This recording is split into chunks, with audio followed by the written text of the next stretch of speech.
casi que significa pre y post ganglionarios, porque suena como si fuera lo mismo. ¿Usted no había venido? ¿Ah? ¿Usted no había entrado? No, sé que estuve todo el tiempo, pero no. Pero lo dije centrales porque están en el sistema nervioso central, no salen de ahí, periférico, porque salieron del sistema nervioso central, como los nervios. ¿El nervio dónde está? A nivel periférico. ¿Sí? Y aquí estoy hablando de fibras. Entonces, bueno, las fibras centrales, esas fibras, las fibras están formadas por las axonas, específicamente de las neuronas, esos no salen de ahí. Entonces, por eso se les llama centrales. Y tenemos a la parte periférica, que es la que va en los nervios. Y la de los ganglios, les dije que a lo largo, ahorita que miremos sistemas de respuesta, nosotros vamos a tener ganglios también.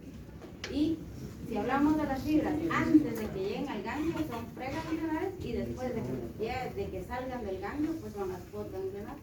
Es por ubicación. Estas son por ubicación.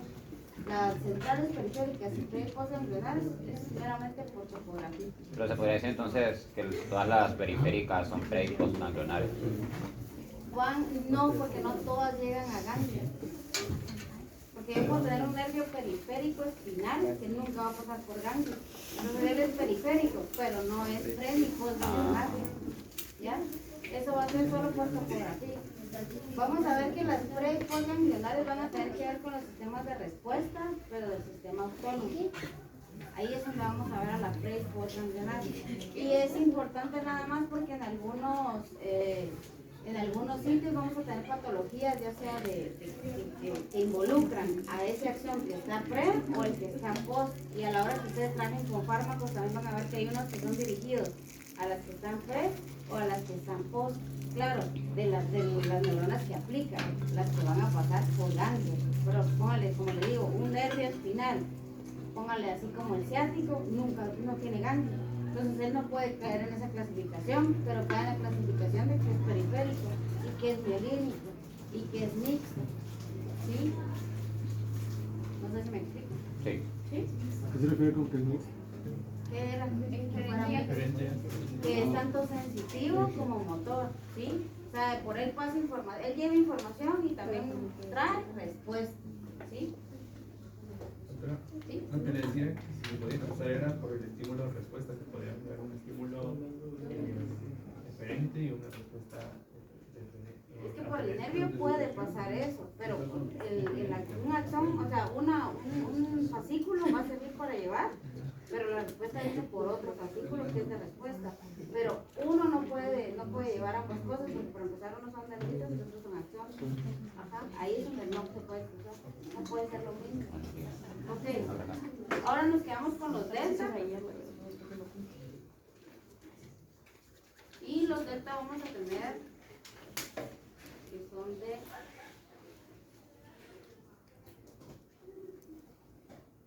son de 6 a 30 metros por segundo. Ahora, ¿qué es lo que tenemos acá?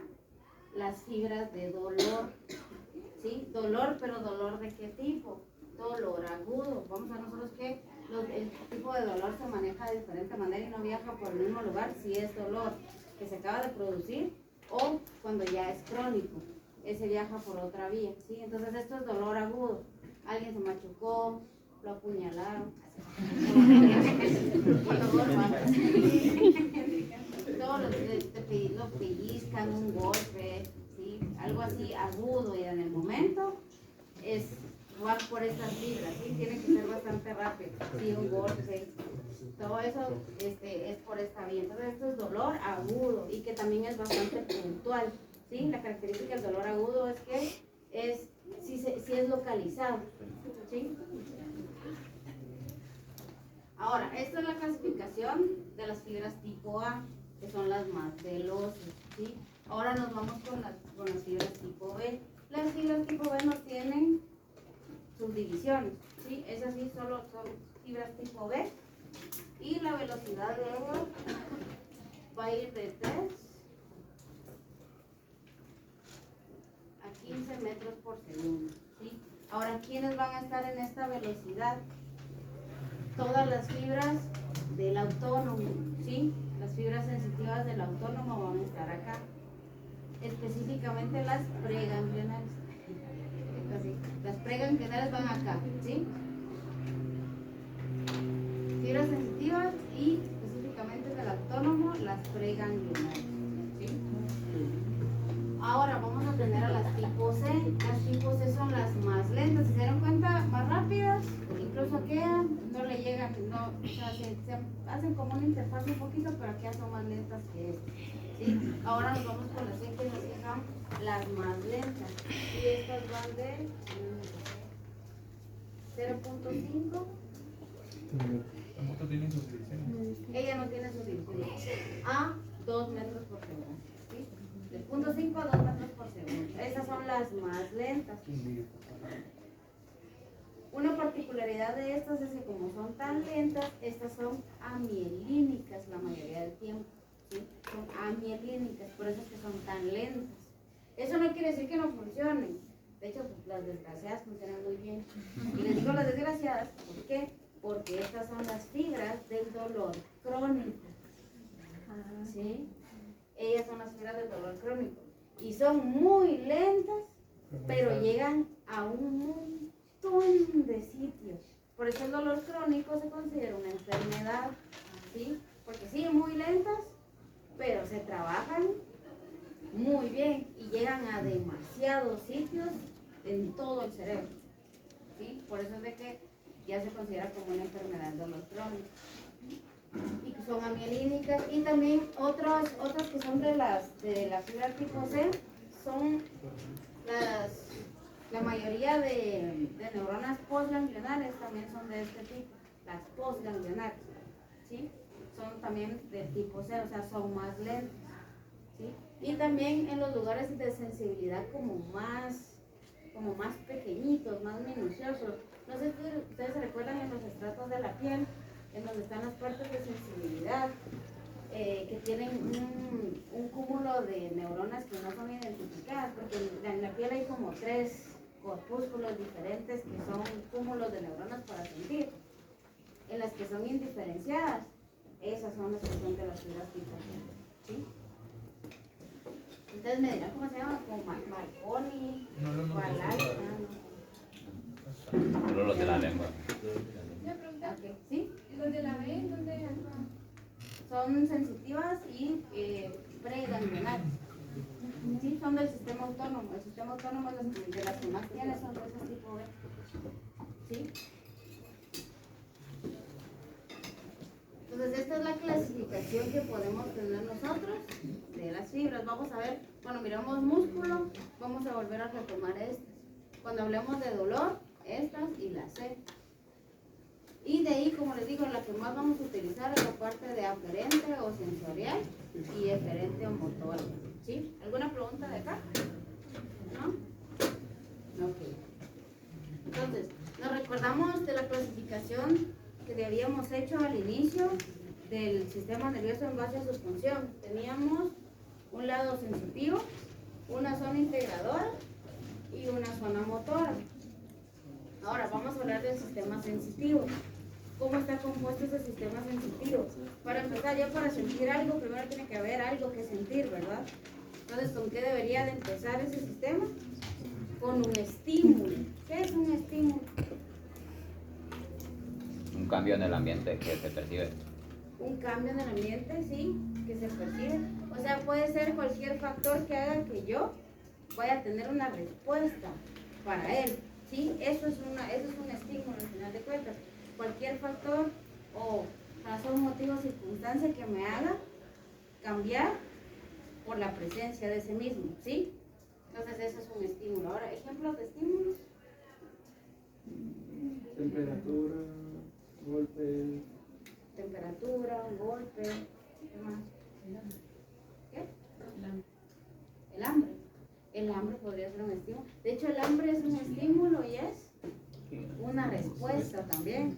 ¿Sí? O sea que pueden ser de los dos. ¿Qué más? El sonido. El dolor. El dolor. Olfato. Un olor, ¿sí? ¿Algo más? Sabores.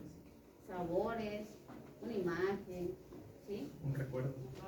Un recuerdo, ¿sí? No puedes tener un montón de respuestas, ¿sí? Entonces todos estos van a ser estímulos, todo lo que me provoca en mí una respuesta, ¿verdad? Un cambio ante la situación dada. Ahora, pues si yo tengo ese estímulo, ¿cómo lo capto? Mediante Un receptores. integrador. Por receptor, no, integrador todavía no. Porque como, si alguien lo toca a usted, ¿cómo supo usted que alguien lo tocó?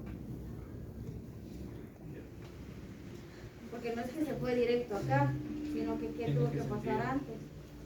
Y acabamos de hablar de la piel, tiene una cantidad de neuronas sensitivas, pero demasiadas, ya las van a ver, de cómo se clasifican, porque sí son bien complejas hasta las formas en las que están, ¿sí? Tienen demasiada estimulación. ¿Por qué creen que la piel tiene es tan sensible? Porque esa es la primera capa donde puede suceder. Está en contacto con el medio exterior. Es la que nos mantiene aquí en comunicación, ¿verdad? Entonces tiene que saber, sí, ella tiene que saber qué es lo que está pasando. Por eso es que por eso es que está tan inervada. Por eso es que yo siempre les digo, con las enfermedades de la piel, cuando tienen un perrito que tiene pioderma y todo, ¿será que ese perro sufre? ¿Será que ese perro no le duele? Sí. Eso duele horrible. Cuando ustedes se raspan, solo con el corte del papel que uno se hace, ¿cómo duele esa cosa? Imagínense ese pobre animal ahí todo, con llagas y con pus por todos lados. Entonces, eso duele un montón. Entonces, si estamos nosotros siempre rodeados de un montón de estímulo ahora. Y por allá me contestaron, ¿quién es el que capta eso? Un receptor.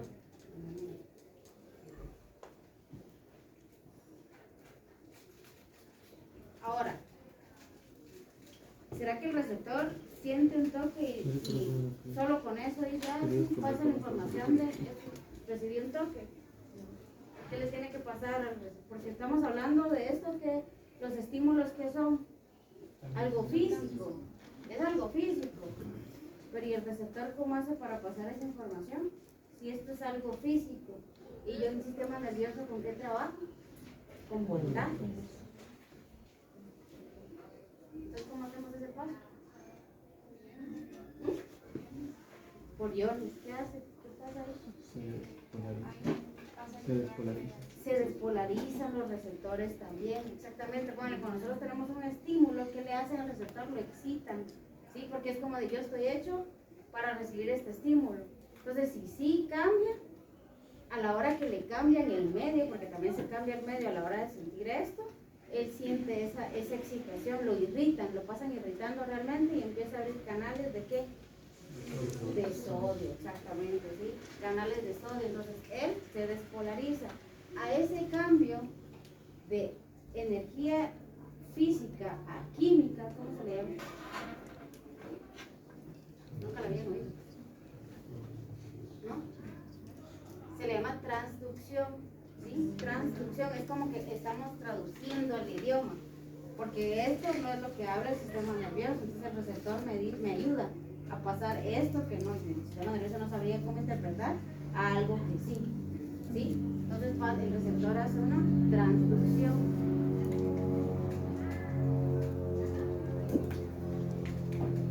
Doctora, ¿qué pasa cuando hay heridas o quemaduras de cerrado, por ejemplo?